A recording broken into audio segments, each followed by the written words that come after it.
Thank you all. Thank you for joining again. And let's discuss about the data science paradigm. We were discussing about the various stages of the project management methodology, which is known as CRISP-DM. We discussed about the first stage, which is understanding business problems. Yesterday also we were discussing about how important it is to understand the exact objectives and the importance of documentation. So here we will be drafting objectives based on the discussion that you have with the client. Then you also have to derive the constraints, because within these constraints you have to find the best optimal solution. And all this recorded information should be signed off by the project sponsor. So project charter document have to be signed. Then we looked at the data collection aspects. Of course, we also have looked at various data types. We need to interpret on what kind of data we will be dealing with. And here we discussed about structured versus unstructured. To begin with, we talked about numeric data versus non-numeric data. Again, further, you'll have a lot of aspects within the numeric and non-numeric data, then structured and unstructured data. Then we talked about big data and regular data. Then you also have cross-sectional data, time series data, GIS data. Then we also talked about imbalanced data conditions, scenarios, basically like cancer diagnostic center example that we discussed. So all these are the different aspects that we have to consider or that we have to look at when we are working with any kind of business problems here, which is going to be solved using data, right? Now, once you have understood this, you'll come to know about the strategies that you can apply in order to collect the data. And here, while coming to the collection point, we discussed about the primary source. This is where the data gets generated. Sources, directly we are talking about the source where the data is getting generated.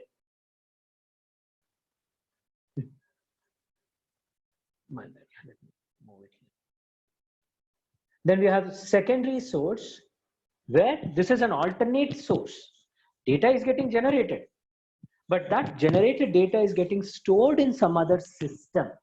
So these are the softwares which are used for storage of the data. And here we are talking about these softwares as database systems. We say databases. And these databases can be broadly classified into SQL and NoSQL databases. NoSQL basically says not only structured query language. These are the aspects that we have to look at when we are collecting the data. Next, data cleansing, preparation, EDA, feature engineering. These are the next steps that we have to perform once the data is gathered. So you get the data. Let's say you have collected the data, you have converted that into a table representation, you have this data at hand. Multiple fields are there. Now on this data, right, on this data, you need to perform cleansing act, data cleansing, because you may have a lot of unwanted data. Data cleansing needs to be done. So you'll have various strategies that you have to apply based on what kind of data you have received. If it has a lot of missing values, then you have to impute. If you have exceptional cases, then you have to use the 3R system to address that exceptional cases. Transformation might be required to alter the scale of the data. You have to maybe group the data into smaller chunks. Then normalization, standardization is another aspect, which is transforming the distribution, the pattern in the data And this is used especially when you have multiple variables. Then we have dummy variables. These are used when dummy variable concept is used when you have non-numeric data. Typecasting, alter the data types, data structures. Say for example, integer to float, float to string, these kind of things. Then data might have a lot of duplicates. So you have to also work with that duplicate entries. If it is a text data, string data, it will be in unstructured format, mind you. We'll be dealing with a little hands-on today with respect to this text data. Then we have zero or non-zero variances. That means there is no deviation in the data. Everything is same. So in such cases, there is no point in trying to understand something new. There's nothing in fact in that, right? No variation means no information. It's obvious thing, right? So in such cases, you might want to remove those records, or sorry, features.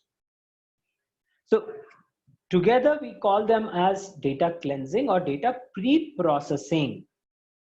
This is called as data pre-processing step or data preparation step. Then we will do mathematical calculations. Here we have mean, median, mode. Now, if I say I have COVID-19 cases,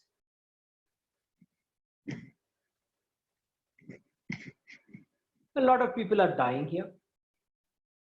Now, let's say you're working for an organization and this organization is trying to do some kind of a survey, doing some kind of analysis in order to find vaccine. So a job is assigned to you, asking to work with the age group of the people who actually had affected by COVID-19, who have died, for example. Right? What is the age, right? Which is basically, I should say, is the age group of the people who died because of this novel COVID-19 virus. So if you look into the data, you might have collected a lot of information about these patients who have, right, could not survive because of COVID-19. So you have created a big database. Out of that data, you're taking one variable, one column, that is your age. So the patient's age is 80, 70, 50, 85, 55, 76, so on and so forth. Lakh, 100,000 patients are there. Now, out of all these 100,000 patients, if you have to represent the entire data to your management, would you say, hey, the age is 80, 70, 50, 85, 55, 76, so on and so forth? Would you read out all these age of the patients? You may not be. That's not an appropriate thing to do. But your management wants to learn about, can you tell me what is the age which is actually getting affected by novel COVID-19? So in such cases, you have to represent the ages using a single value.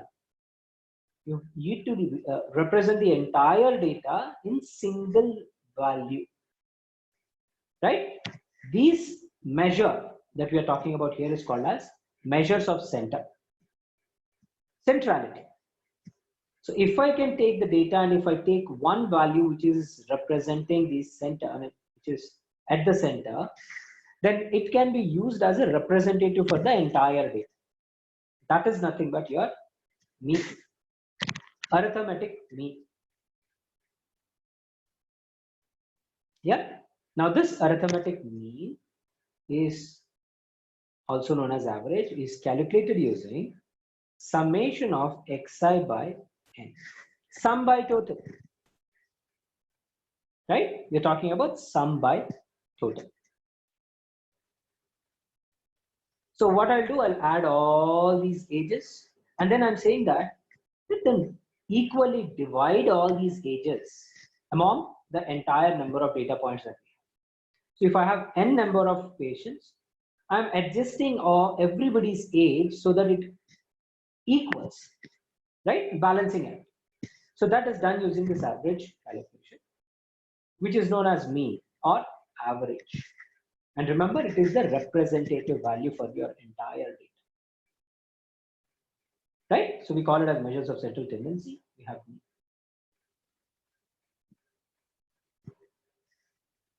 There may be cases where we will not be able to calculate mean, or even if you calculate mean, it is not going to give you the right representation. For example, if I take 1, 2, 3, 4, 5, what is the average of this data? This is your data. What is the average here? You do sum, right? Sum is 15. 1 plus 2, 2 plus 3. Like that, when you add, you'll get 15 by 5, which is equals to 3. And you can see that this is at the center. But the point which you need to observe here is, if I have a data like this, if I have a data like this, let's say this is data set 1, data set 2. If I calculate average here, how much am I getting? 110. 110 is divided by 5 is 22. Right? So if you imagine this, it is at this is your 100. 1, 2, 3, 4 will be here, and we are getting 22 somewhere. Sorry, 22 somewhere here. Right? So what is this basically telling us is, the value 22 is behaving like a balancing act. It is at the center, right? It is balancing for this and this. But what you need to understand is, this is where your majority of the data is lying, right? So probably representation or characteristics of that particular data set should be somewhere close to this concentrated area, right? But your mean is getting pulled towards the extreme value. Now this extreme value is nothing but your outlier. We discussed, right? Outlier is an extreme value, right? So in such cases, we go with median. Now what is median, friends? Median is nothing but the middlemost value, isn't it? Median is the middlemost value. Then we have mode. Now let me tell you, people who died because of COVID-19, I'm taking their data, I'm writing their country. One of the column I've taken. Now this column is non-numeric. It says, let's say India, US, China, let's say UK, China, US, right? If you have this kind of data, when this first record belongs to a patient who, right, hails from India, probably has his name, age, gender, and he was one of the patients who couldn't survive. Similarly, second patient, third patient, these are from different countries. Now on this data, which is non-numeric, can you calculate average? We cannot, right? This is a non-numeric data. We cannot calculate average. Can we arrange the data in an order? Can I say US is last, India is first, or China is first? I cannot give their preference, right? So I cannot also order the data for calculating median. Hence, the only option that I have is mode. Mode is the value which is repeating maximum number of times here, right? Then we have spread of the data calculated using this measures of dispersion. So measures of central tendency, the first movement is basically talking about concentration. And when we talk about spread of the data, then we look into the variance and standard deviation, and of course range. Range is basically saying the value is, or the values are spread between this. From here to here, these are the boundaries where your values are stretched. Within this limits, how can you define the spread? Because if you talk about age of a patient as 80 years, the first patient, and if you see the average is 50 years, that means there is a deviation in the age, right? 30 years elder. Similarly, you might have a person who is just 20 years who's dying. So here 30 years younger with respect to the standard. Isn't it? So we need to measure the spread like this. But you cannot measure for each and every data point again. Hence what we do, we measure the differences from the center. This is your center, this is your X. So we measure the distance of each data point from the center, that is your mean, and then take the magnitude, because here you'll get 30, here you'll get minus 30. If you're adding all the distances like this, you'll obviously will end up getting 0. Right, so we are putting summation of x minus mu whole square and do the average, spread out on an average, right? How much each variable is divided, spread is calculated using this formula. Sum by total, average. But average of what? Distance of each data from the center. Right? So if I draw like this is my center. Let's say this is 50 years. A patient might be 80 years. A patient might be, let's say, 20 years. So in this case, it becomes minus 30. In this case, it becomes plus 30. If I'm adding all the distances here, you'll get 0 only. Yeah, you'll get 0 only. So in order to save from this situation, we take square distances. That's what the formula was saying, x minus mu whole square. Because if you do not square it, the value becomes a 0. But you have so many values, so we are doing average calculation. This calculation that you are seeing is called as variance. But when you square the values, interpretation will be not correct, because here you are squaring, so you'll get years square. And years square doesn't make any sense, isn't it? So you have to apply square root here, and that's your standard deviation. Standard deviation is representing the magnitude of the spread.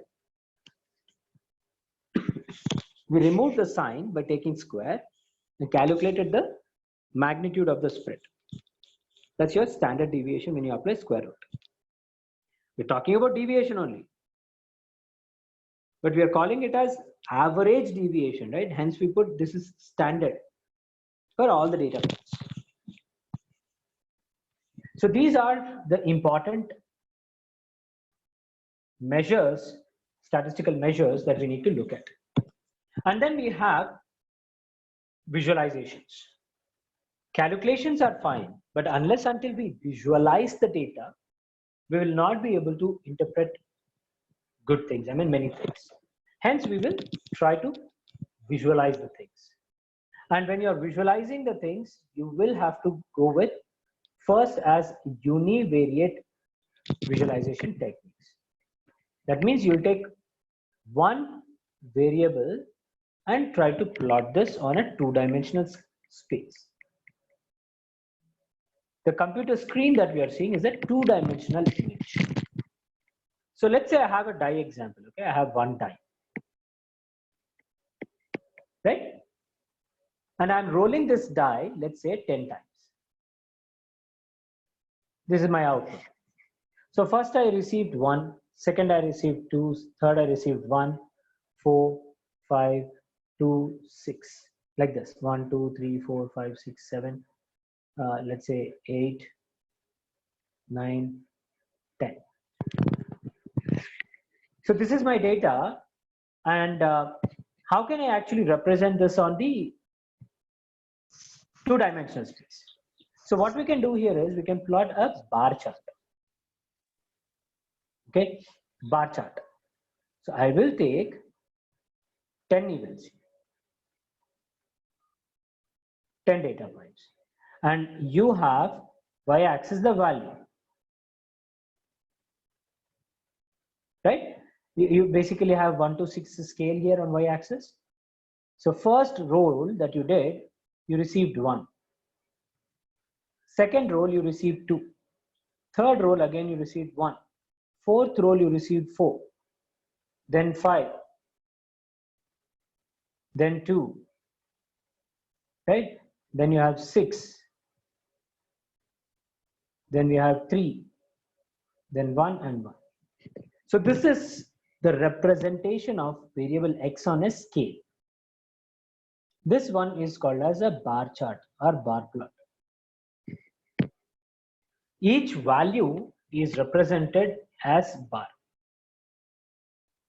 But we can also do another visualization which is called as histogram. Histogram would be a little better representation, especially when we have a huge amount of data. This is only 10 values. What if you have 100,000, right, representations? You have rolled the die. You have rolled the die for, let's say, 100,000 times and recorded all the data. So your data becomes too big, right? So in order to get better information on the data, we, I should say, segregate the data. This is histogram, which is basically saying frequency distribution. Frequency distribution. So what is this frequency distribution is doing is, let me erase this bar chart here.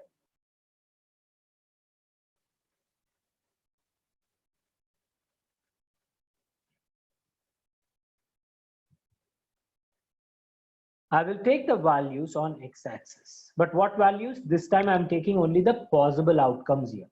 It's a die, right? So I have 1 to 6 options. I'll take 1, 2, 3, 4, 5, and 6. And then I would take the count. It's called as frequency distribution, right? So I'm counting how many times one is repeated. 1, 2, 3, 4. So that frequency is what I'm plotting on y-axis. Here on y-axis, I'll say frequency. Then 2 is repeated twice.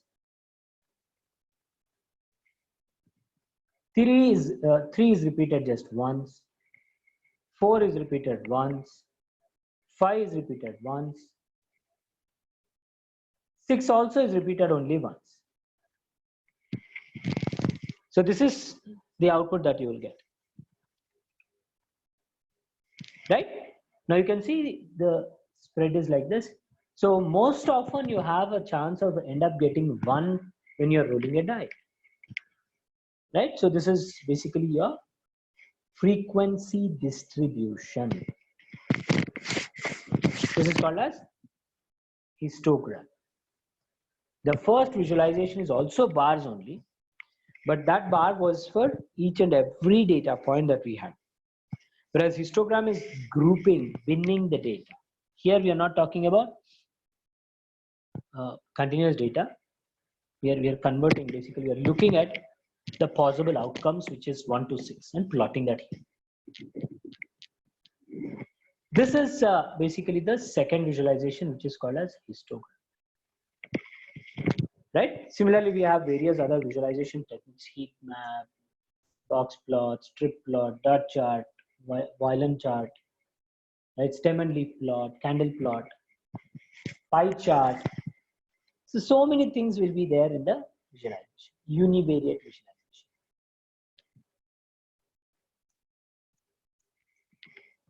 Because you're working with single variable, remember.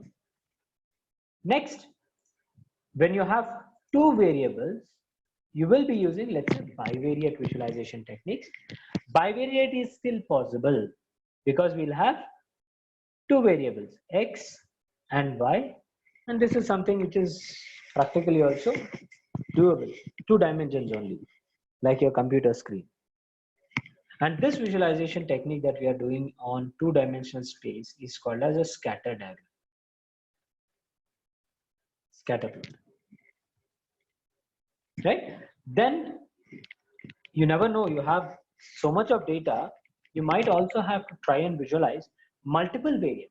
So that would become your multivariate scenario, multivariate analysis, right? Multiple variables. So in multiple variables, again, if you see here, let's say I want to visualize the data on a space, okay? Let's say I have x-axis, y-axis data, and I'm drawing z-axis, imagining that it is directly coming towards you from the computer screen. This is your z-axis. This 3 dimensions that you're seeing is a 3-dimensional space.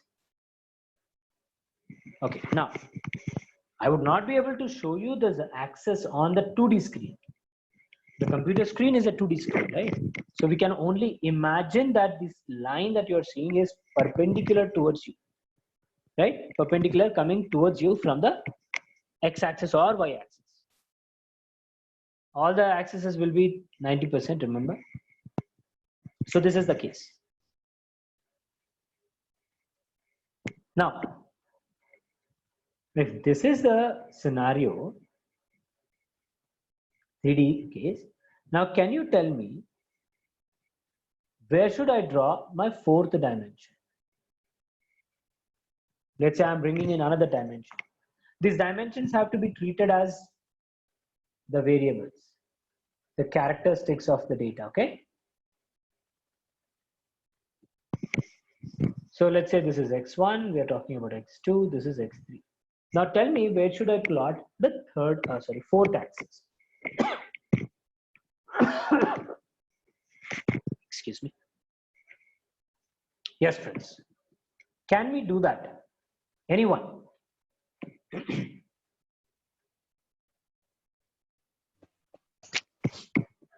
Can we visualize a 4-dimensional space data? Can you tell me where should I draw the 4th dimension there? Anyone? This is the image. I want you people to help me out in drawing the 4th dimension. Is it possible? Yeah, tell me. If possible, there where? Starting from 90 degrees, point towards top right. 90 degrees means this will be your value. If this is your y-axis, so this is minus x2, this is x2. x1 would be like this. Here you say x, here it will be minus x. It's a continuous scale, yeah. You cannot imagine this is going backwards to your computer. 90 degrees, yeah.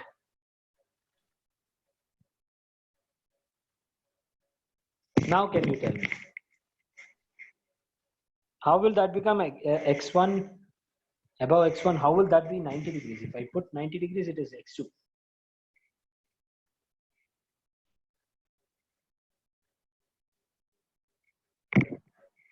Yeah, only 2 people trying.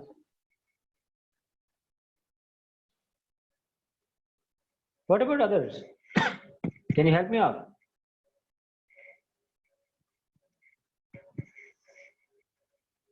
Yeah, guys.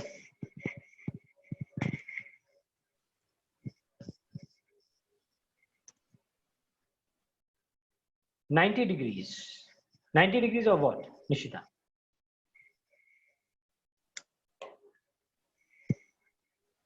This is 90 degrees. X-axis and y-axis, they will be 90 degrees, whether it is on the upper side or the lower side. Z-axis would also be 90 degrees. Which top right? I'm not able to understand that. Which top right? If you're talking about this, then it is only 45 degrees. It is not 90 degrees.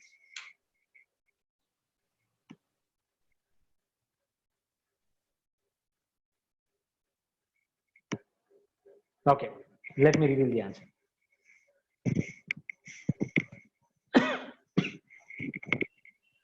Yes, cannot be. No, even in circle you cannot draw. We need to have dimensions which are 90 degrees. Right? That will not be possible. Humanly, it is not possible to have dimensions which can be drawn on a two-dimensional screen here. Right? It is a two-dimensional screen. Humanly, our brains are not tuned to represent more than 3 dimensions. We cannot imagine. Yeah. So we have, it's a two-dimensional space. We can draw only this.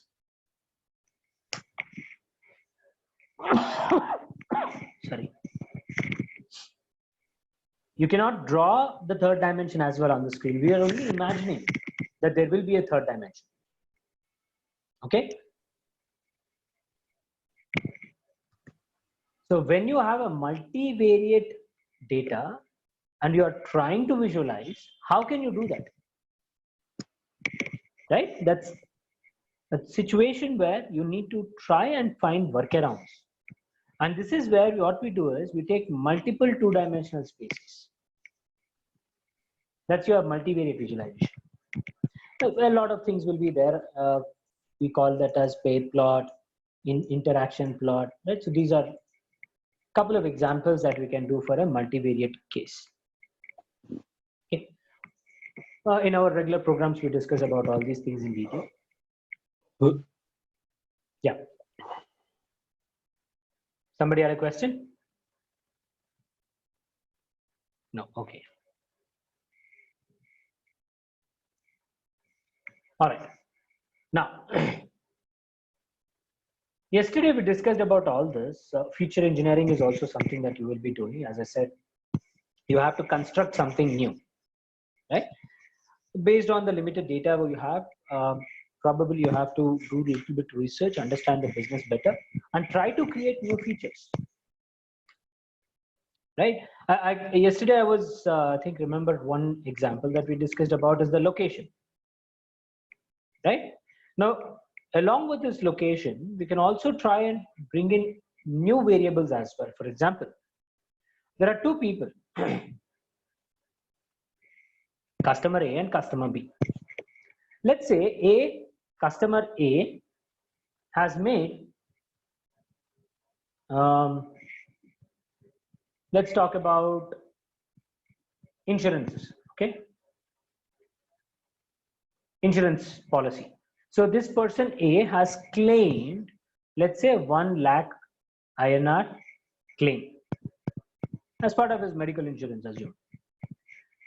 Customer B has made 5 lakh claim till now, let's say in 1 year.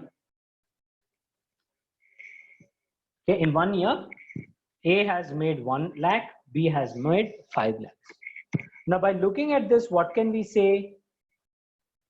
Which customer is claiming more? Pretty straightforward, we can say customer B is making more claims. But what if A has only 5 lakhs outstanding balance or the policy, whereas this guy, customer B, has, imagine, 1 CR policy, 1 crore medical insurance policy. Now who is making more claims? A or B?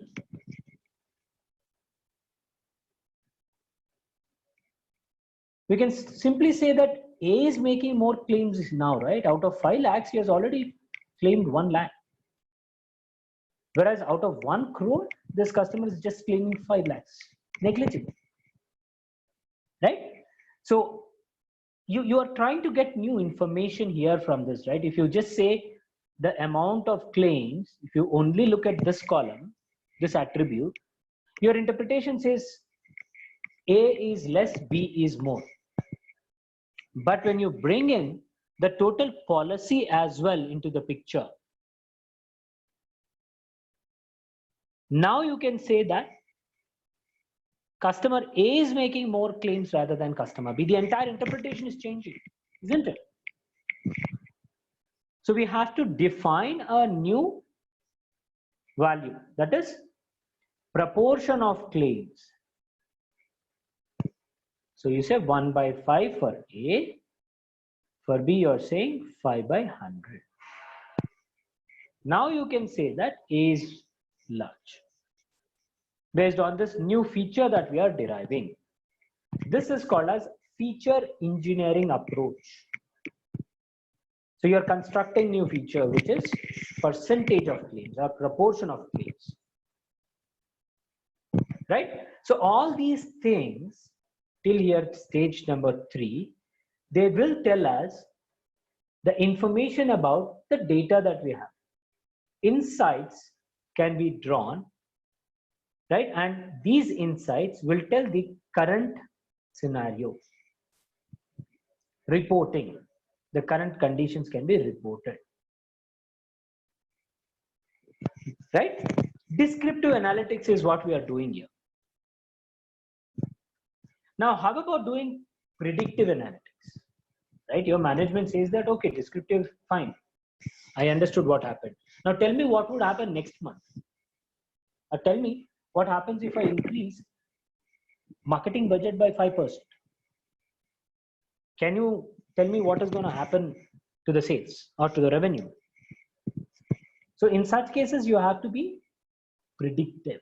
I mean, you have to apply predictive methods. Those predictive methods are falling under here, data mining, machine learning aspects. That's the next stage of your CRISP DM. And remember I said machine learning aspects are nothing but deriving the representation, relationship, right? The representation of relationship between the variables in a mathematical format using a mathematical equation, right? Y is equals to f of x. This is called as base equation. And we are trying to find out what is this function which can be explaining the relationship. And that's your machine learning, friends, in simple words. Now, whenever we talk about this, right, we can basically say this can be solved in 2 ways.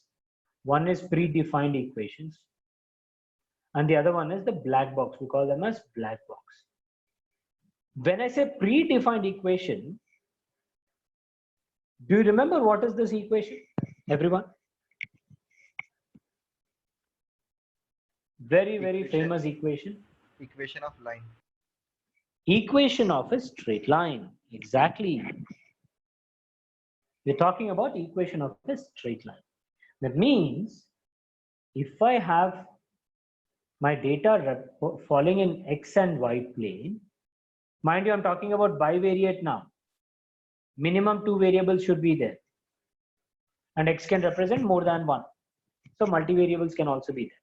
So I'm taking 2 variables, X and Y, right? And I'm drawing a line, Y is equals to mx plus c.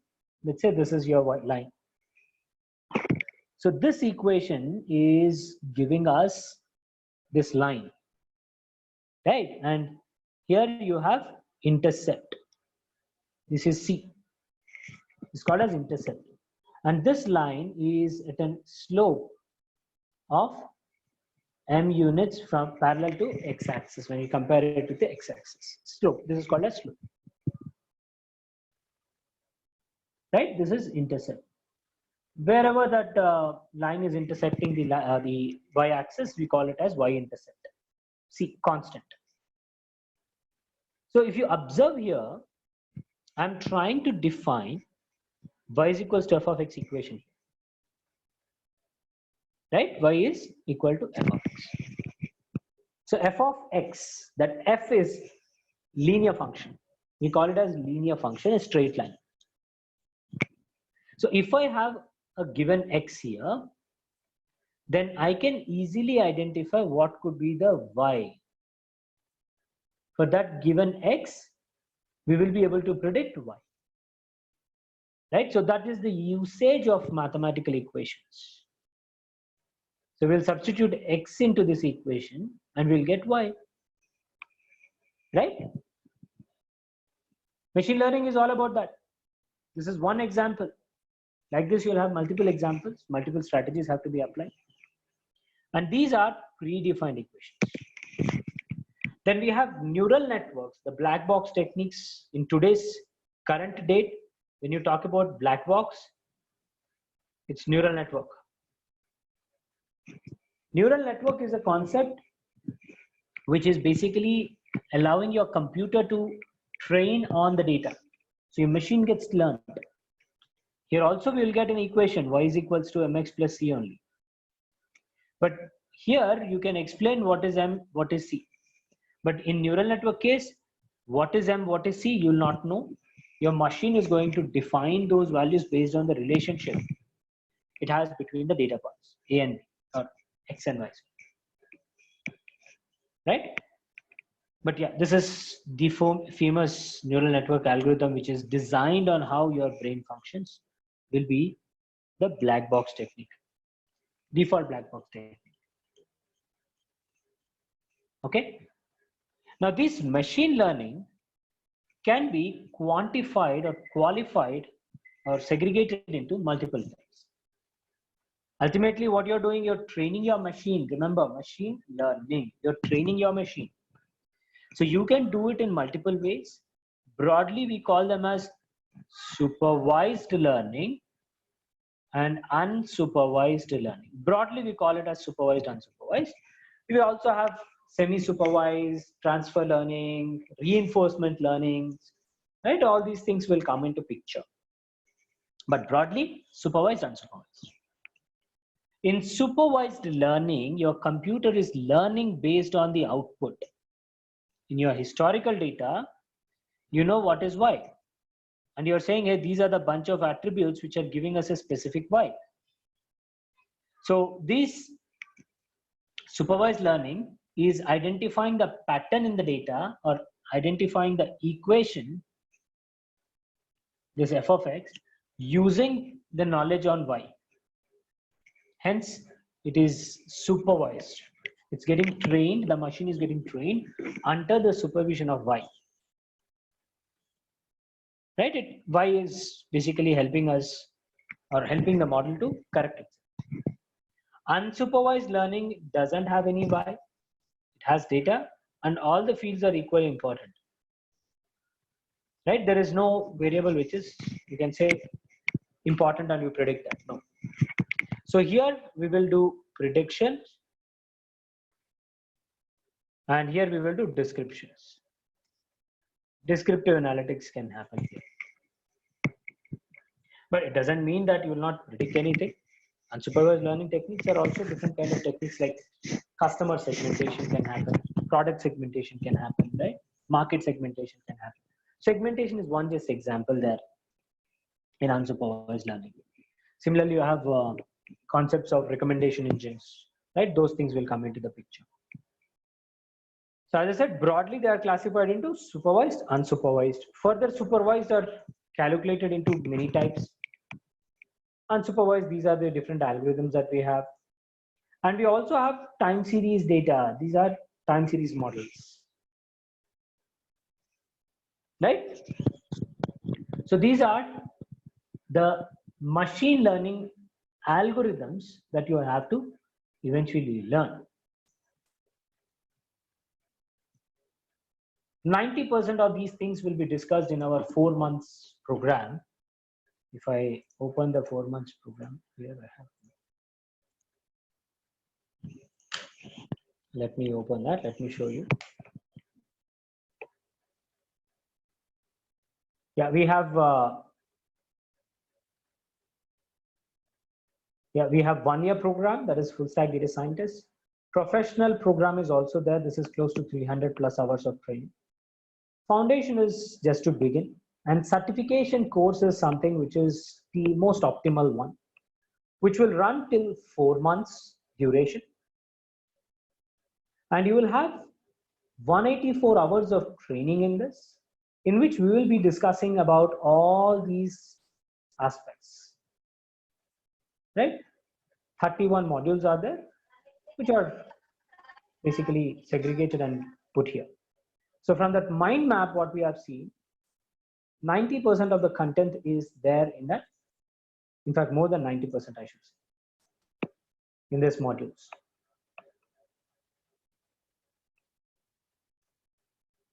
Right, so this is about the program. Let me erase, somebody's writing on the screen. All right, and yeah, good thing is people who have joined here, you might avail 50%, close to 50% of the discount. It is actually 60,000, close to 60,000, 59,000 odd value. But you can avail this program at 28,000 plus GST, if I'm not mistaken. 28,000, right? So yeah, if you're interested, just go ahead and register, and yeah, we'll be learning about all these things that we're discussing in detail, each and every aspect in detail. Okay, let's come back to the discussion here. So we were talking about supervised, unsupervised learning techniques. These are used to train your computer. Now, what does this training actually means? Let me show you a small video on Google's DeepMind algorithm. Google's DeepMind application, right? Look at this application. Look at the video. There is no audio, no music. It is only a text that you are going to see here. This is Google's DeepMind Deep Q learning algorithm. And this algorithm is playing the game on itself. It's a recorded video. The game is Atari Breakout. Right?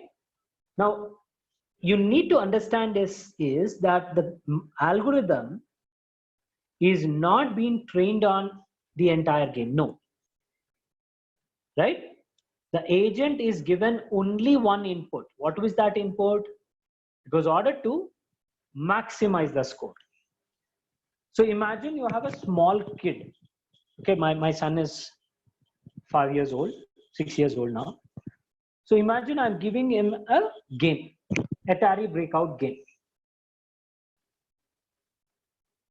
I'm not asking, I'm not training him, I'm not doing anything. I'm just saying a play and score maximum. Try and beat me. So what he does, he starts figuring it out, right? He will be starting to play the game. So no domain knowledge is involved. We are not giving any domain knowledge here.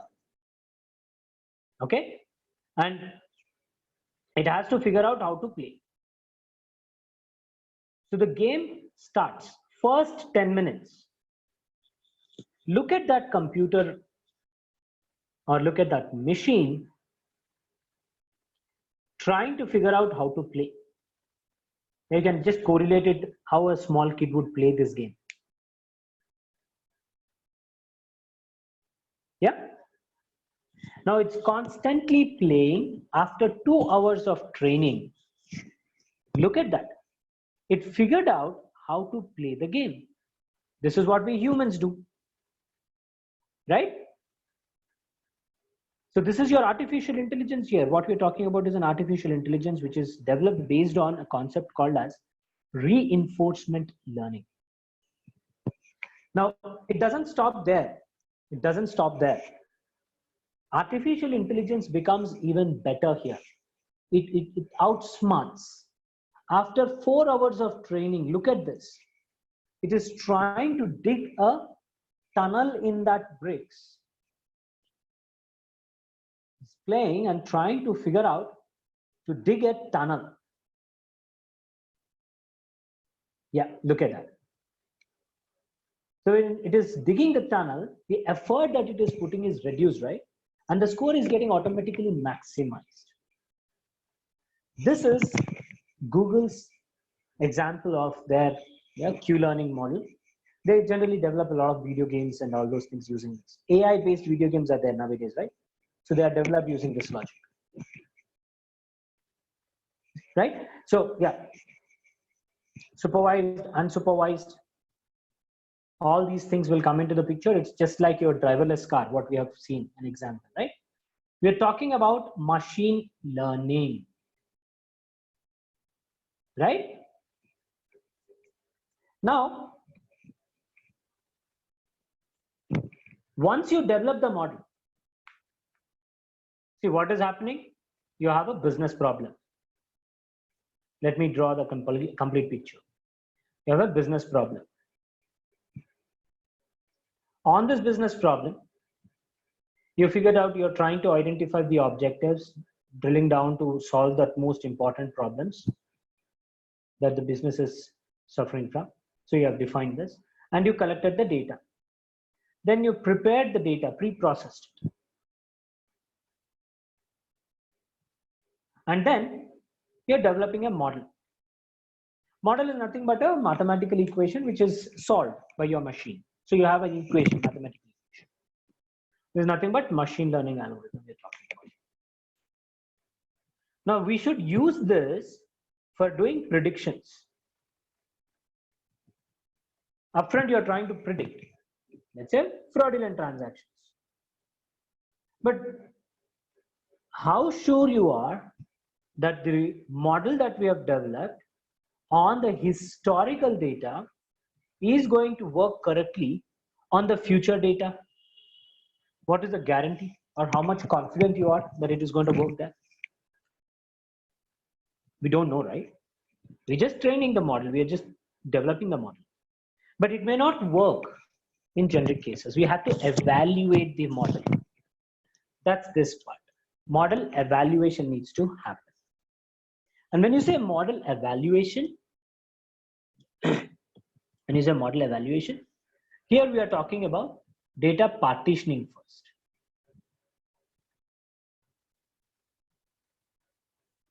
So here we'll apply data partitioning. Okay, this step would be there before you apply model.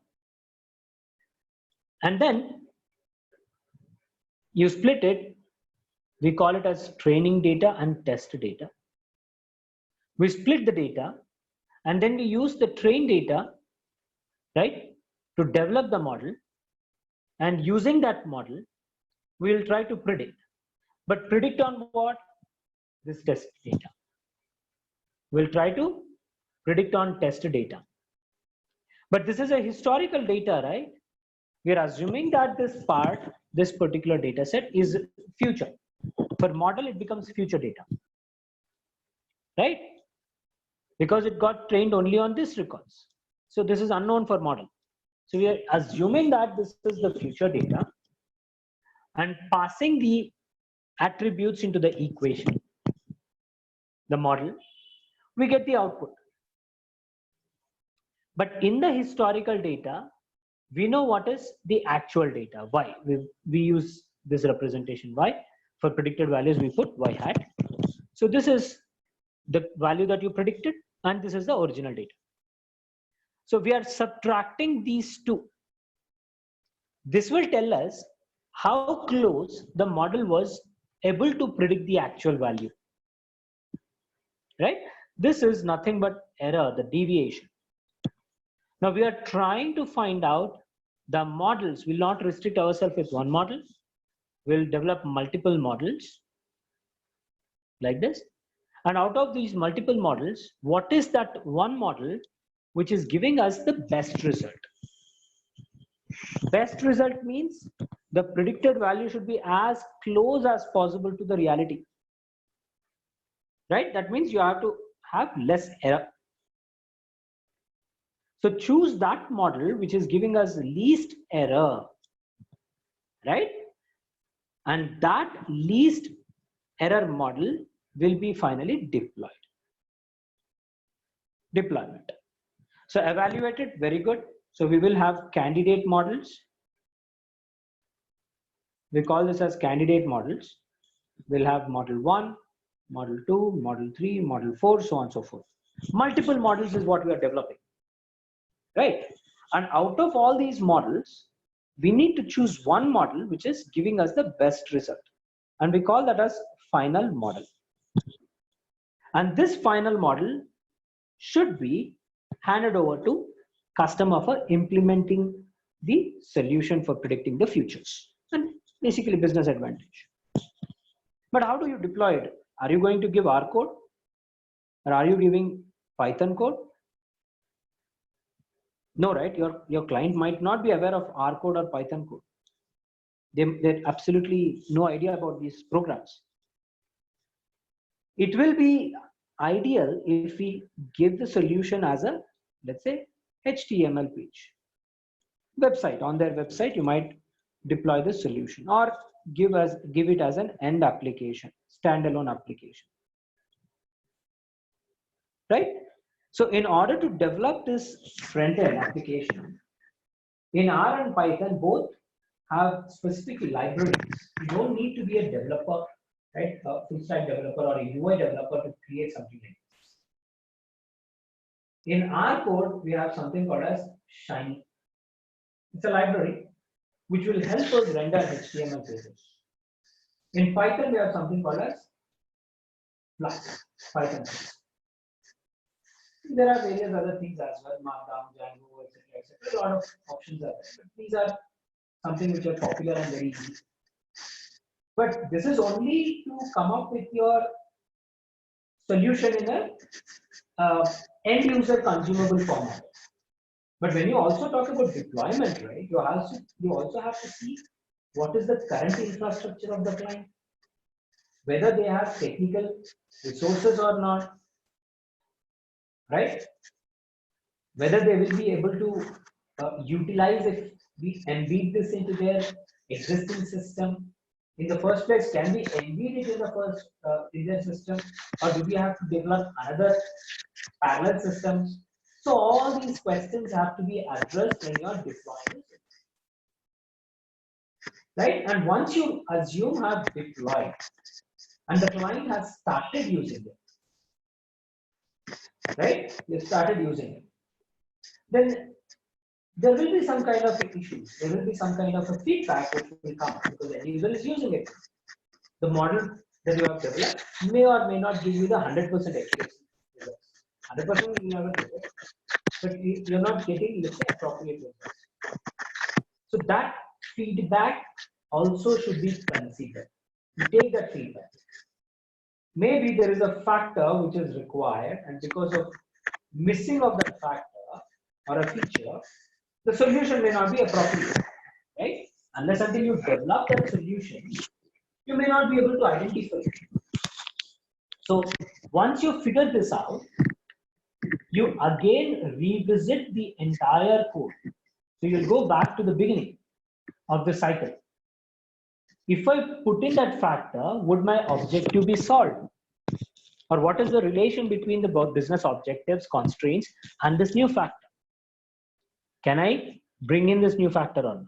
If I can, do we have the data? If not, collect the data, cleanse it, again revisit to the model, retrain your computer, and then deploy it. So these are the kind of things that we will have to look into when you are deploying the solutions, right? Yeah. This is the complete cycle of an analytics project, friends. Yep, this is 6 stages, and these 6 stages will be continuously going on unless until you say client is not interested in any more, right, using the solution. Otherwise, it is a continuous improvement process. All right, any questions in these 6 stages? Okay. How about now, Dishan? Is it there still?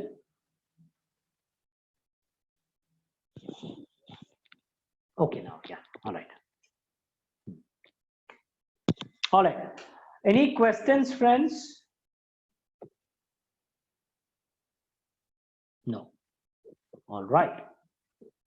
So we'll take a break now, and post the break, I will show you a solution we will develop something like this.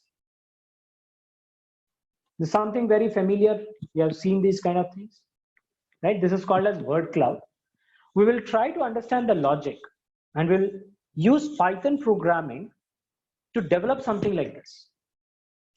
Okay, let's go for the break and then come back. So it's 3:08 now. We'll take 10 minutes. We'll resume at 18. All right.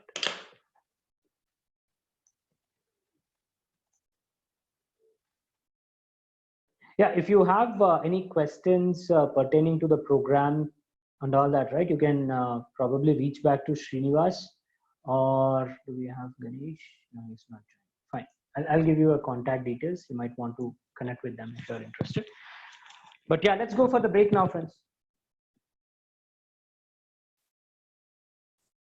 We're talking about bringing in those learnings that we have done till now into a small, very small application of how we analyze text data and derive better insights from the text data, right?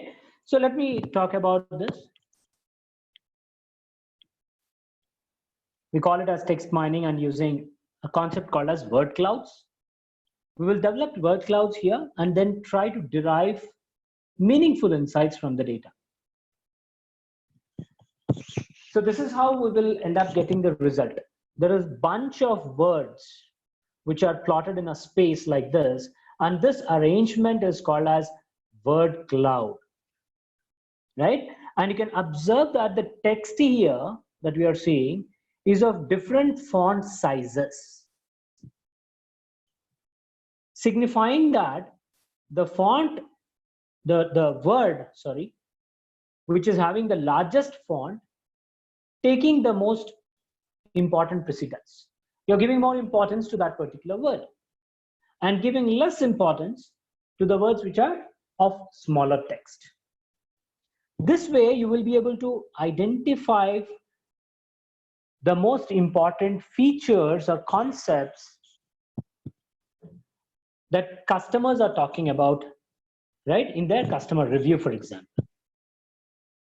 There was this gentleman, there is this gentleman called Avinash Irgavarapu. How many of you have heard about this gentleman? Avinash Irgavarapu. Avinash, have you heard about him? Anyone? No. Okay. This guy is from Andhra. He used to work in Hyderabad. Now, he is the executive director of Republican Party of US, political party I'm talking about. He was one of those core team members who worked along with the current US president, Trump, right? By doing a lot of analysis and deriving meaningful insights for Trump's campaign. You can search about this gentleman. I can quickly do that. We'll say Avinash Irgavarapu. This is the gentleman. Yep, executive director of the Arizona Republican Party. Now this guy, yep, his journey is mesmerizing. These are the stories that we have to actually talk about. His journey started way back in 2014, if I'm not mistaken. And he was there in US on a holiday trip. Now look at the irony. He was on a holiday trip because his wife used to work there. So he went on a holiday. And there he has seen a placard by one of the Republican Party mayor contestant asking for volunteers to help him. This person, Avinash, is politically, I mean, he's interested in more towards political campaigns and all that. He also worked in the Andhra elections as well. Prior to 2014, there was a newly formed Andhra elections were conducted, right? So he was member there in that first elections, and he was part of YSR Jagan's political party, then contested and lost, of course, but now he's the current CM.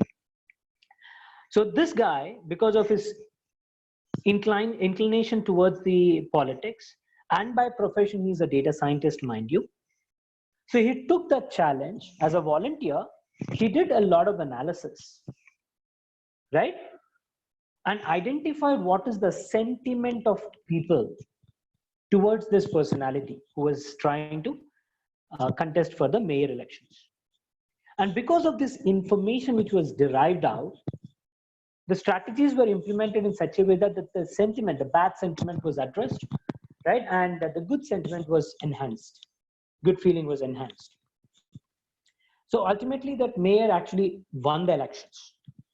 So his journey started now. Avinash became famous. So the mayor has, right, introduced Avinash to Trump. And that's how his journey started. On a holiday trip to US, now he is executive director onto that Arizona political party, right? So yeah, magic do happen. And yeah, one of his friends was my student in 2017-18, if I'm not mistaken, 2017. He used to share a lot of stories about Avinash, his friend. Offline information was that Avinash was offered, I mean, he was promised for a mayor role as well in future by Trump. I mean, that's not sure about the authenticity, but these are some of the stories which were discussed in 2017. So what we are trying to understand here, what did Avinash do? He have scraped the data, he have extracted the readily available data from various forums, threads, blogs, the social media. This is the most important thing. Social media. And on that data, the text data, the discussion that we have generally make on social media, they extracted everything. And then he prepared the data, formulated the data, articulated it, and generated these kind of word clouds, right? And by analyzing the word clouds, they found what are those good things that people are talking about this Trump, and what were the bad things that people were talking about. And we call it as sentiment analysis. Performing sentiment analysis using word clouds. Yep, so that's exactly what he has done. And he used to say that there are 1,000 variables that he actually captured, 1,000 features that he actually captured from the readily available data. When I say 1,000 features, we are talking about the columns, different attributes, right? Now, the sentiment analysis is not confined or not restricted to political people. You can perform the same sentiment analysis for, let's say, products or services, right? So I'll give you a small example why it is so important. Let's imagine there was no lockdown now, and we are discussing, I mean, the session that I'm conducting now is actually a face-to-face session, offline session, assume, right? You all have gathered to the office, and yeah, sitting in front of us, each other, we are discussing the concepts. Now, at the end of the day, today being the last day, at the end of the day, I'm giving you a feedback form saying that, hey, please give me your feedback. It's going to help us, right? It's very valuable for us. And I'm giving you a physical copy. Okay? Inside the office, on your, I mean, wherever you're sitting on the desk, in the classroom, I'm giving you the feedback forms and I'm asking you to write your opinion about the 3-day training that we had. And imagine the scene now.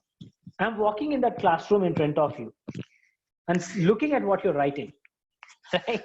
So would you put anything like, let's say if you have to rate on 1 to 5 scale, would you rate 1 star? If I'm looking at what you're writing, even if you don't like it. Let's imagine that you're not liking this session at all. You feel that, hey, Sharath, what nonsense, you're talking about all nonsense. I did not like what you're talking about. But even in that case, you would not be putting a 1 star, right? Obviously, because I'm looking at that, what you're writing. So that's a human perception. Yeah, everybody would probably say 4 star minimum. Now, this is one scenario. Now, let's say this class. Yeah, Shankar Rao is not on mute. I muted the line. So now let's say the second situation. I'm asking you to give me a rating on social media platforms online. I'm giving you a link and I'm saying that, hey, please provide your feedbacks. This is the link. You can do it later also, don't worry. Right? I'm giving you the link. Now what happens, you'll take all the time in your world when you're relaxed, you're retrospecting on what all things we discussed in these 3 days. And based on that, you're going to write a feedback in detail. Now, when you're doing this offline, when you're taking the quality time on writing the review, the quality of the review that you're going to provide would be very appropriate and high quality, I would rather say, right? To the point.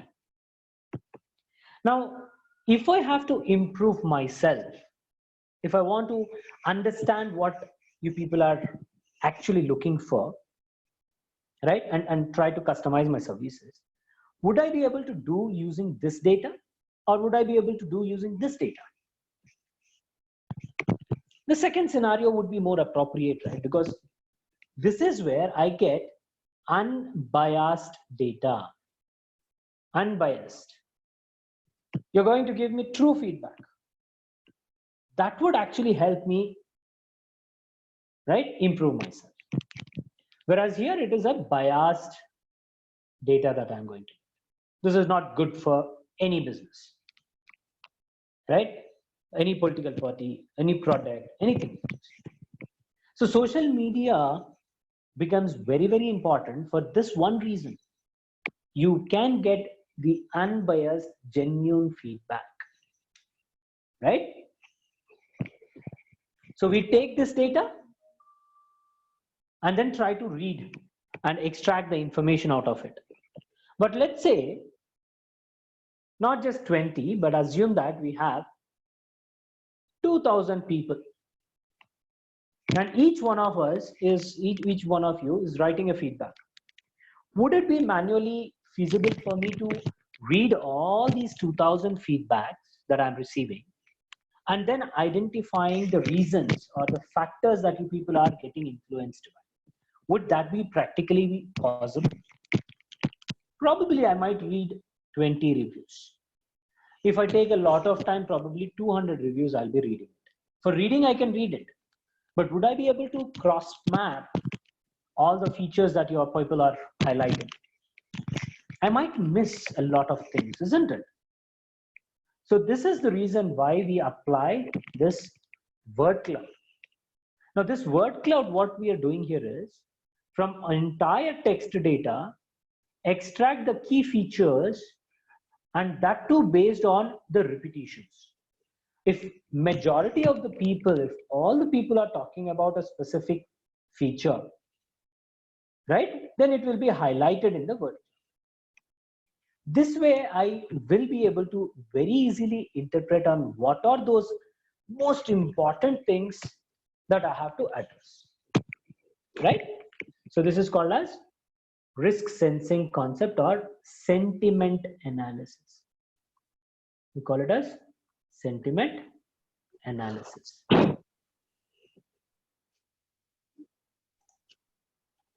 The majority of the data nowadays is online, and these are the various forums where we get the data, text data. Now, once we get all this data, right? Let's say I have this data.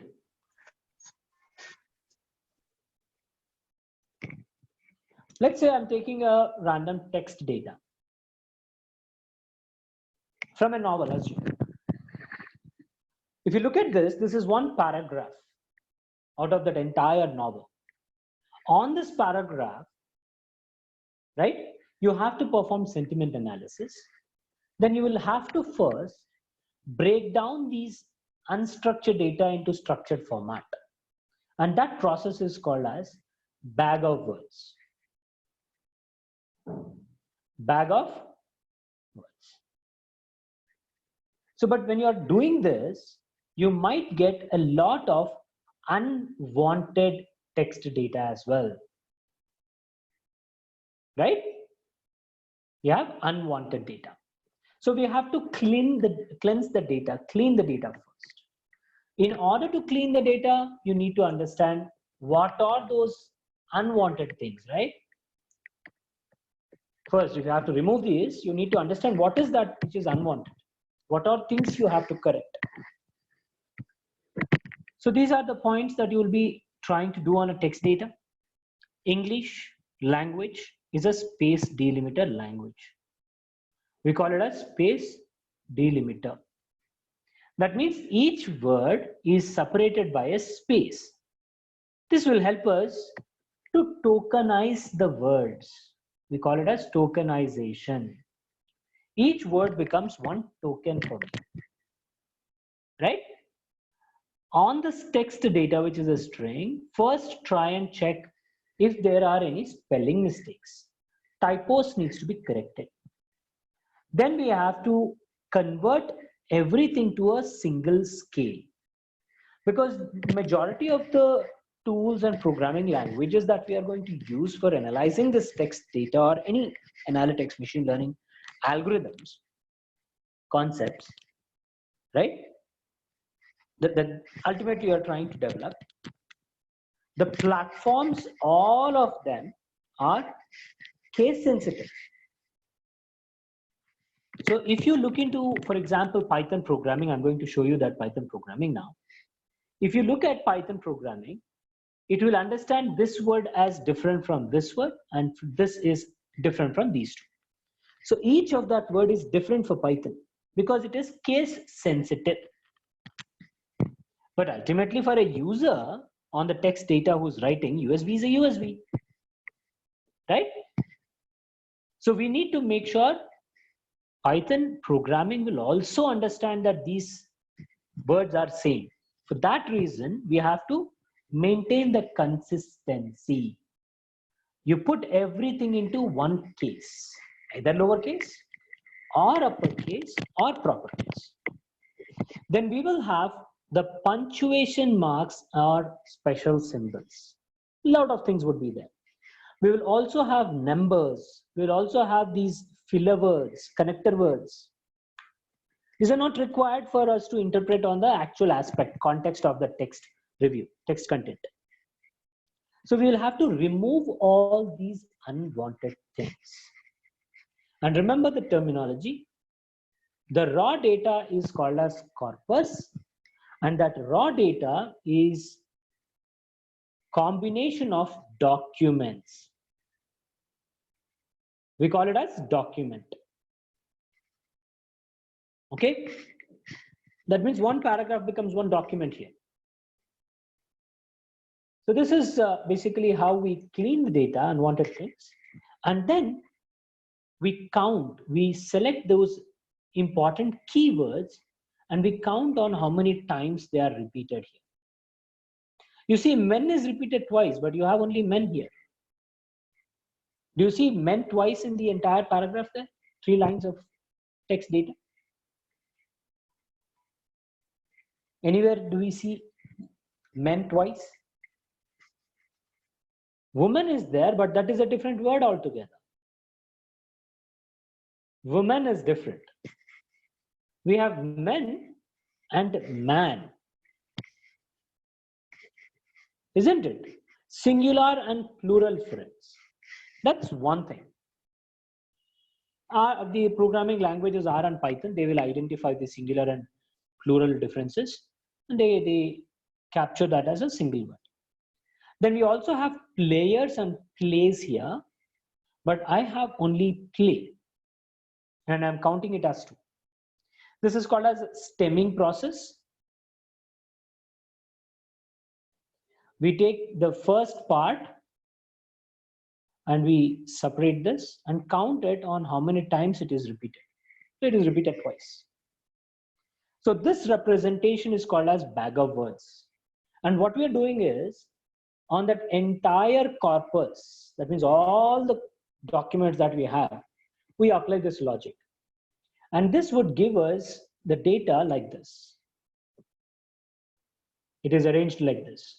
So this is for the first, let's say, customer review for the product Xbox 360 console. This is second document, the second review, third review, fourth review. 100 reviews I have taken. And on each review, we extract this keywords and construct this. And we count all these repetitions of the keyword which is present in all the reviews. This is the term sum that we get. And remember the word cloud that we said? It is arrangement of these keywords, and the font size of these keywords is directly proportionate to the frequency of that particular word. How many times these words are repeated, right? If a word is repeated more number of times in the entire text data, then we will have a larger font size, right? This is the first one. Then you might have yellow being the second, and the purple, pink one, then the blue one, then the green one, right? The light blue one was also there. So this way you see color differences, but color differences are only to talk about the font differences. Color does not have anything to talk about here. It's just a one of the feature of the word cloud which says each font is different. Based on the colors, they are highlighting it. But we have to actually look into the font sizes to make the interpretation, right?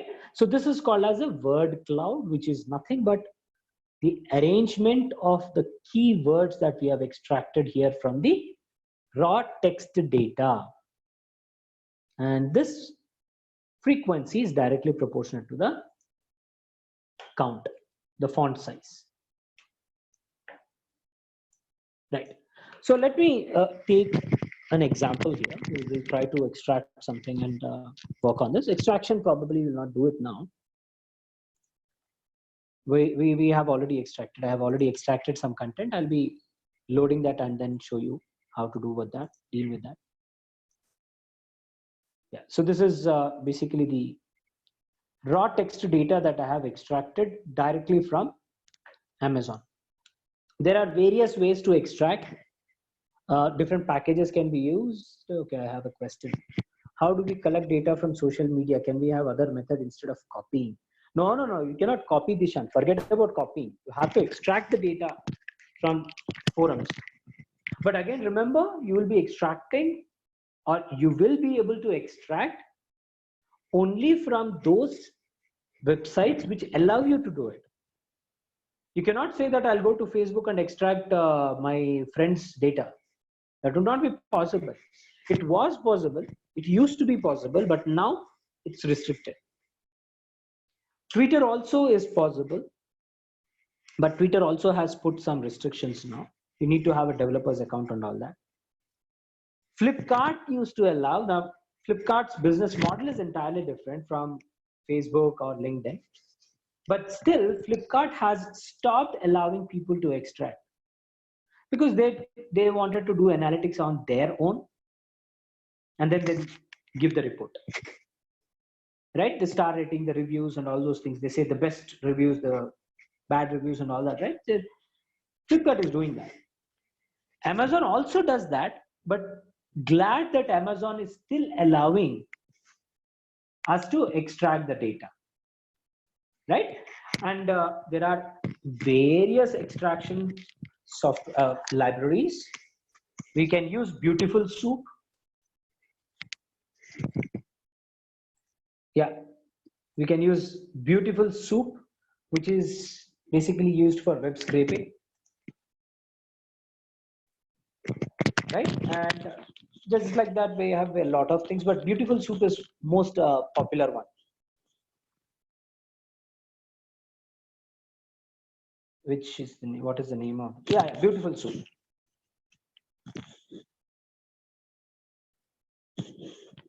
Now let's try and run this. We need to write the code and all that, right? So I'm not explaining all those things in detail because of the time constraints. You will see how we'll develop the word clouds. So I'm importing a library called word cloud into the Python. I'm defining a variable called iPhone reviews. It's a list. It's a list. I'm defining an empty list. And I have a text file, right? Just now I have shown you a text file which had the data, right? So this is the data, a simple text file that I have. So I'm passing the path, the location of that entire file, right? The complete static path is referred. And I'm saying I want to read the content in UTF-8 format, UTF-8 encoding format. Because this data is extracted from HTML, it might have different character set. So we are extracting it in a UTF-8 character set. Okay. And we are reading this content and storing it into this list, empty list that we have created. Okay, sorry, I have to execute this, both the lines. Yes. So I have successfully loaded the content into Python memory. This is the entire reviews that we have, right? You can see here, iPhone reviews, it says it's a string data and it is a single string, single value. But this is not a single string, right? It is multiple reviews that we have, isn't it? So I'm going to, okay, pass this iPhone review string. And then on this iPhone string, basically, now you can remove this. You are splitting your data and considering each review as a separate string. So using this space character, right? You are basically considering these strings. Oh, okay. Sorry, my bad. I got confused here. I have already loaded into a single string, right? I don't need to do this. My bad. So what happens generally is when you're loading the data, each review will be treated as a separate review. But what is happening here is I have loaded the entire review as a single review, right? Single string, right? So that's what you are seeing here as a single string. If you would have multiple strings, then you would have joined everything like this. This is to join. And now what we are doing is I'm taking this single string and on this single string, I'm doing pre-processing. Remember, that's what we discussed, right? Once you have the data, you have to clean the data. So Python takes the entire data as a single string paragraph, and we use this RE library, regular expression, and the inbuilt concepts here to convert the data into lowercase and then remove everything which is not character, not letter, basically. Uppercase or lowercase letters are there. Remove everything and substitute that with this space, empty space. This is empty space, right? You put hat, that means except for this, remove everything else. Convert everything that you get into a lowercase.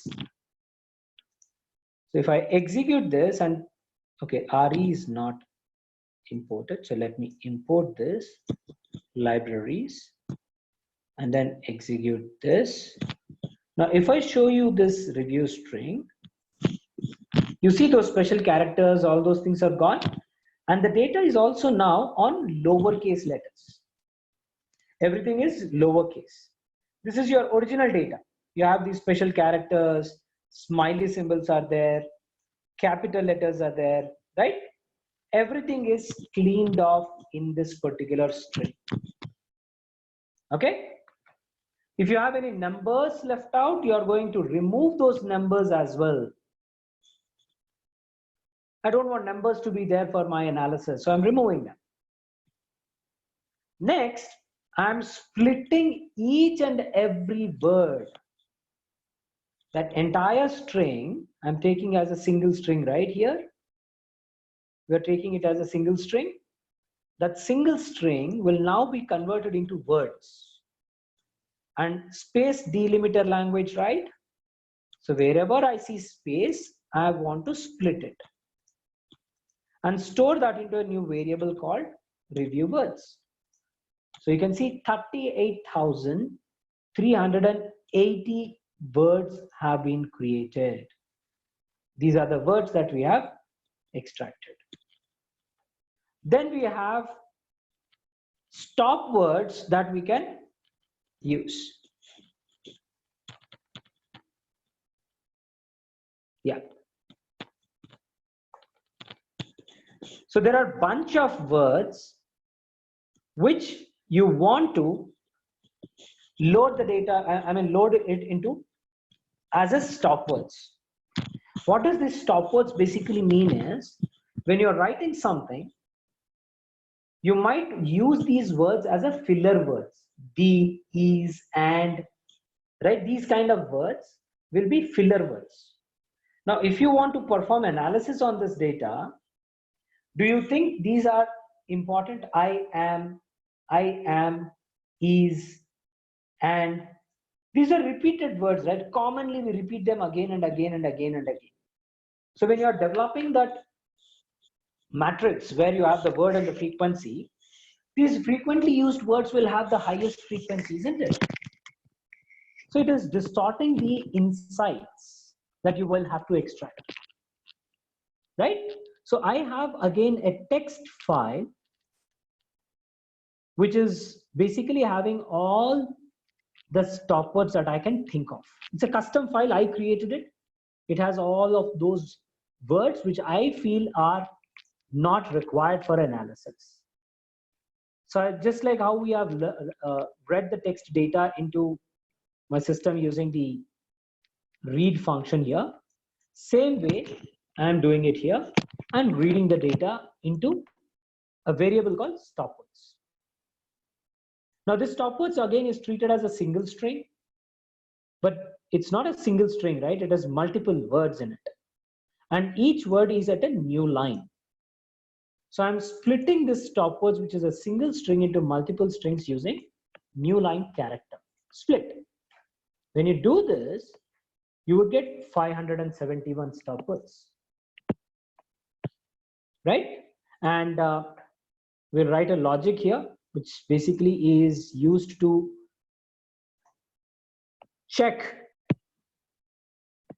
a specific character, whether it is there in this text file or not. So what we are doing is we are creating two lists here. This is a list which has 3,380 words. I also have stop words list which is 571 words. Now these words are not required. These are unnecessary words which are there for my analysis. So I have to filter them out. So I take one word from this and I see if that word is present here. Right? Or vice versa. So you're taking review words. Each of these review words is taken and we are comparing that with stop words. Okay, from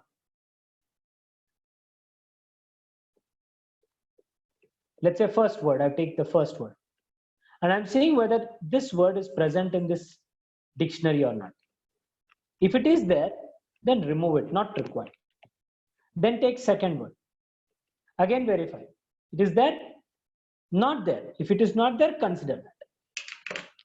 Stop words have to be removed, right? So I'm comparing and I'm removing the stop words. So now you see the review words are only 16,687. From 38,380 words, When I filtered out unwanted words, this came to 16,687 words, right? Now on these words, we have to develop a word cloud. So these are all different words, right? So I'm converting that back into a single string. So IP input review string. It is now a single string. On this single string, we're generating word clouds.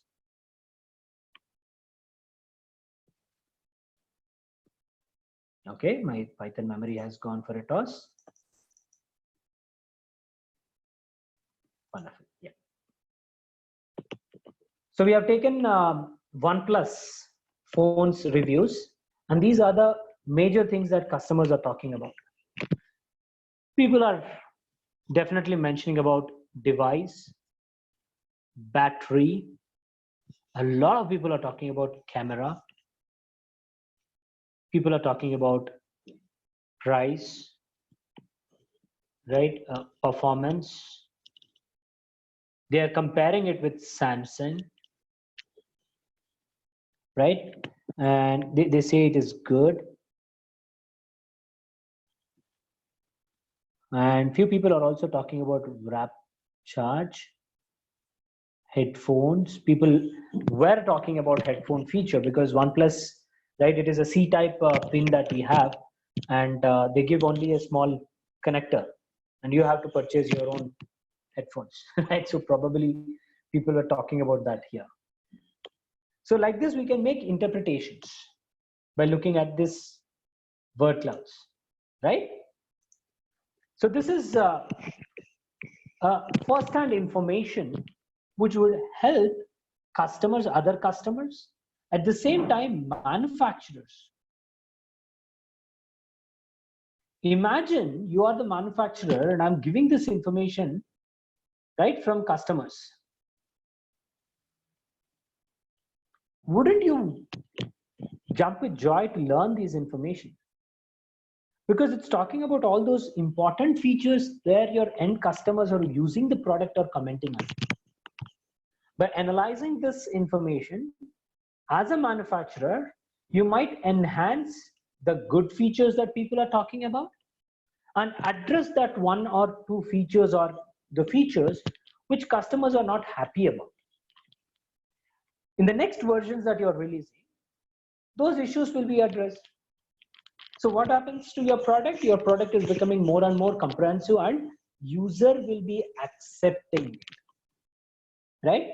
User acceptability will be higher and customer satisfaction will increase, right? So simple result that we are getting, but if you derive insights from this, it is going to give you a very huge benefit for the business. One example, right? So we will be doing a lot of things like we have Unigram. What you have done here is called as Unigram word cloud. That means you are taking one word. You will be doing bigram, or we can do n-gram word clouds. That means two words which are taken together always will be analyzed. So you might say that good phone, right? People might be saying it is a good phone. People might also have referred something about not good. If you take Unigram, the challenge is you're recording only this single word. But if you take bigram, you would be able to treat these two things as two different contexts. If you take more words together, better interpretation of context happens, right? This is something that you can do.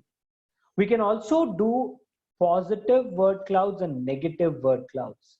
We are talking about sentiment analysis, right?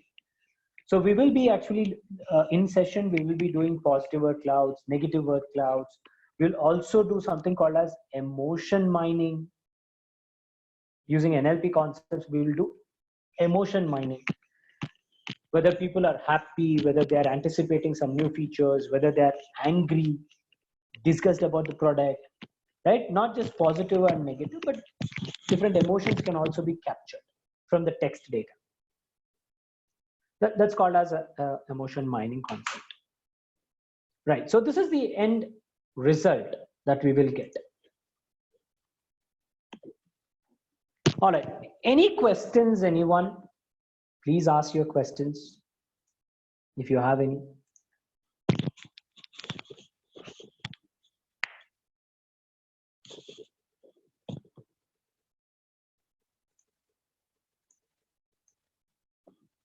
No questions, okay.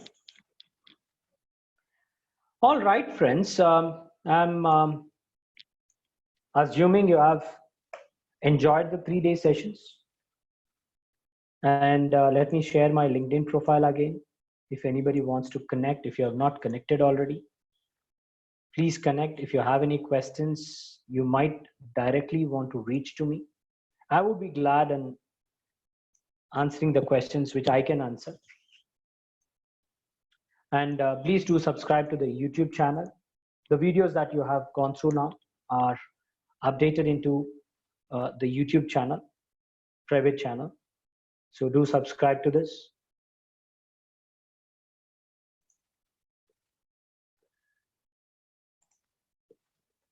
Yes, Dishant, we have already uploaded, but yeah, let me also check with the team.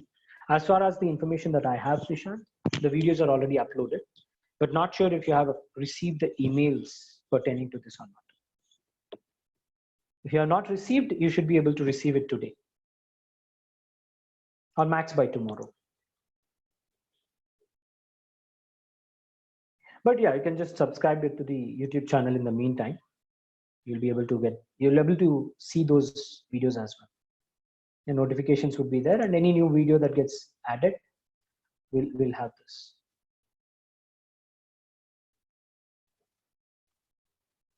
Right, like this, yeah. And yeah, we are actually happy to get associated with AP State Skill Development Corporation. And in association with them, we are doing faculty development program. So all the faculty, which are basically the graduation programs and post-graduation programs that are conducted in different universities, right? Those faculty, right, they are attending this particular session. Today is the 3rd day. So you can see all those things are uploaded in our YouTube channel. Yeah, so please do subscribe and take the benefit. All right. And yeah, I have shared my LinkedIn. If you want to connect with me directly and if you want to talk to me, I would be glad to have a word with you. And yeah, any questions? Anyone?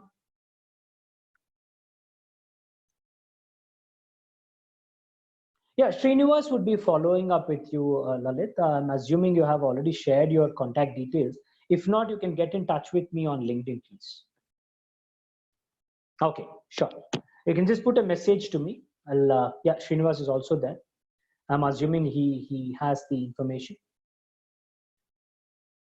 So he would basically, right, get back to you and share the information. Or you can just put a message to him, your email ID, and he will get it.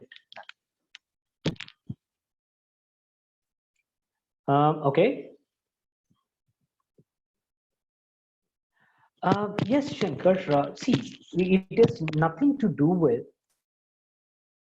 any specific domain, right? You don't have to worry about any domain. Which domain are you coming from? Let me see that. Let me hear about that. What is your domain?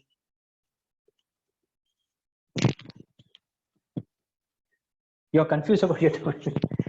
Okay, banking domain. Okay, let me just say data science in banking.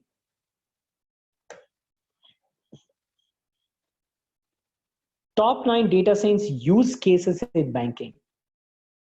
Applications of data science in banking, finance train.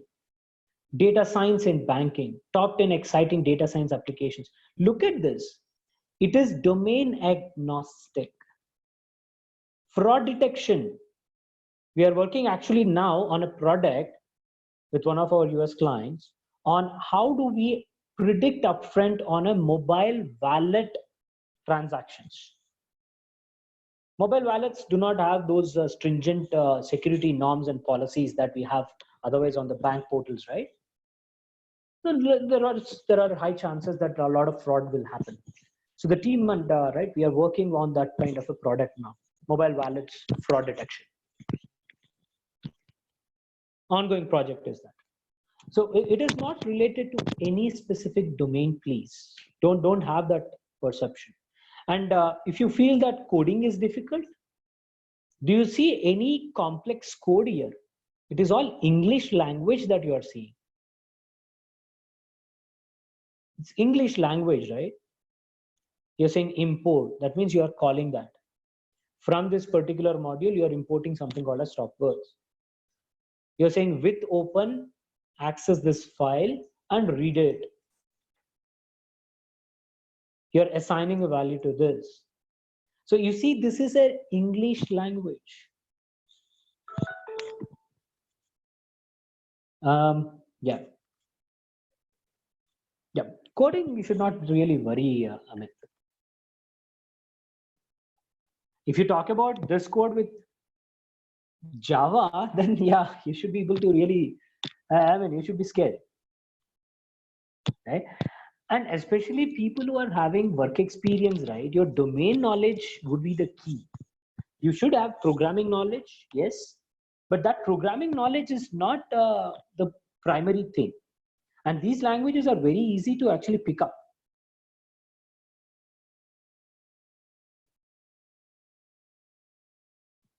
Yeah.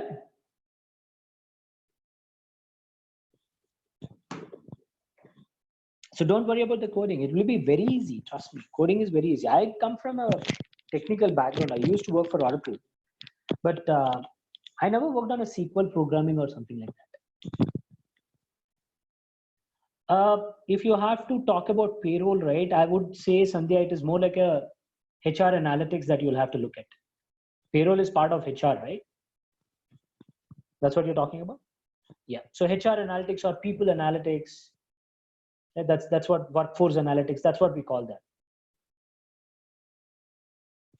There are a lot of AI systems that are getting developed. In fact, let me show you one system that we have worked with our interns from ISB. Let me just try to show you if I can immediately at this point of time on HR domain what we have done. Do I have the screen, the presentation?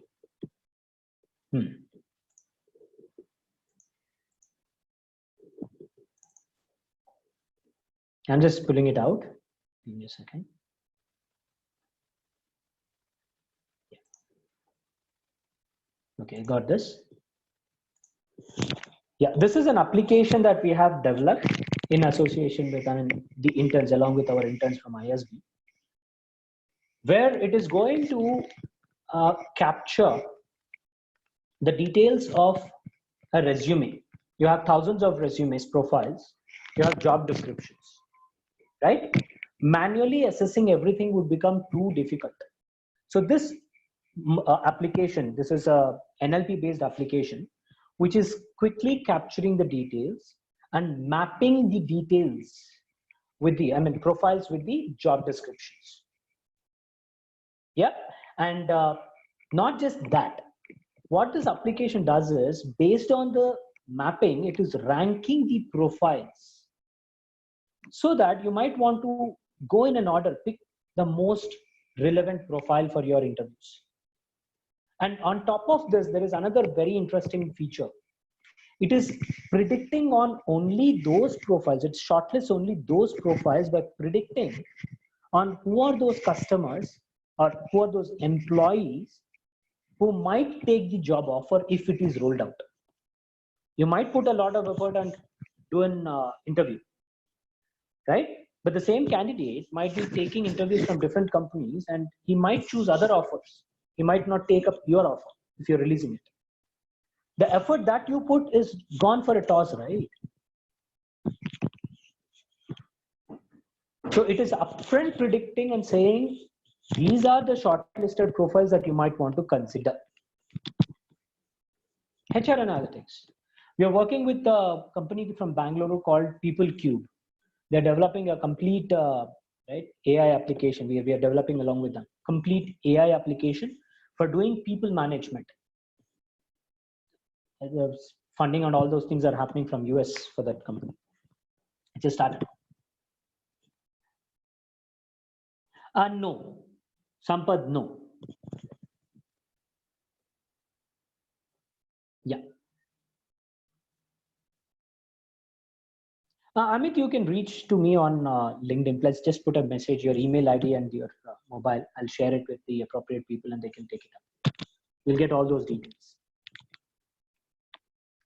Yeah, sure. People from different domains, right? You have the domain knowledge, Sampath. So that is more important.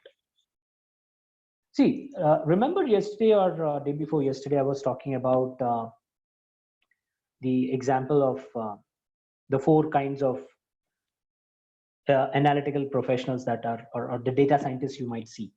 One would be pure techie guys, one would be pure programmer guys, one would be domain experts, one would be mathematical people, right? Mathematical experts. So what is your core area among these 4 is something that you have to look at. You don't need to be a programmer all the time. So domain experts, yes, very important. Because if I have to understand the data, first I need to understand the business, right?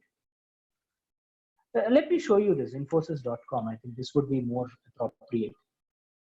Anyone joining from Infosys here? So look at this. These are all the various industries that your MNCs are working, right? It is having finance, it is automotive, it is insurance, life sciences, retail, healthcare, utilities. Oh, okay, Sandhya. Okay. So these are all the industries that Infosys is working on, for example. And if you look into the services, you have AI and automation and analytics. So they're not matching these 2, right? In manufacturing, you might require data scientists. In oil and gas, you need data scientists. In media and entertainment, you need data scientists. So there will be a big bunch of pool of data scientists and you pull out them based on their profiles. If they are relevant to insurance profiles, I mean, you have insurance project, and if you are finding relevant profiles, then pull them first and assign it to this particular project. Right? So that's how it happens in the industry. It's domain agnostic. Everybody can learn.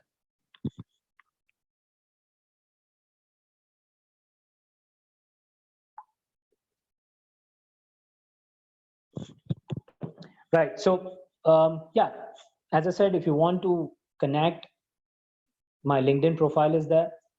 And if you want more details, you can reach back to me, or you can share your details with Mr. Srinivas, who is there online here. You can ping your details to him. Sharath, actually, we have a WhatsApp group also, Sharath. Oh, wonderful. If that is available, then great. Yeah. I will add you in this. I will add you in that group. Sure. Sure.